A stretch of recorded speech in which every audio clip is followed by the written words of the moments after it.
তো বন্ধুরা, আজকে আমরা বানাবো লিথিয়াম ব্যাটারি থেকে 12 ভোল্ট ব্যাটারি প্যাক।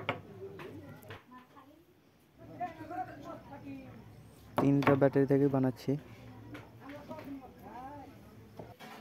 ভিডিওটা খুব বড় করব না, যাতে দেখতে অসুবিধা হয়। আমি ভিডিওটা স্পিড বাড়িয়ে একটু তাড়াতাড়ি শেষ করবার চেষ্টা করছি।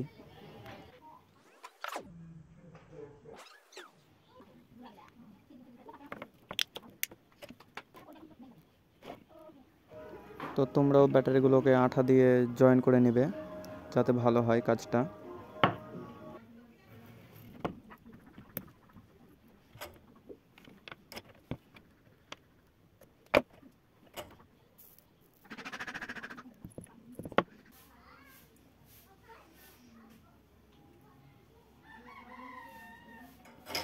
কানেকশানগুলো দেখিয়ে দিচ্ছি, দেখে নাও ভালো করে।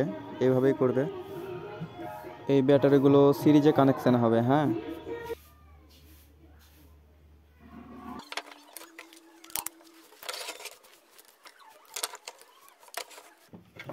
তো ভিডিওটা কেমন লাগলো অবশ্যই জানাবে কমেন্ট করে। আবার দেখা হচ্ছে নেক্সট ভিডিওতে। তো দেখতেই পাচ্ছ মাল্টিমিটারে 11.78 ভোল্ট দিচ্ছে।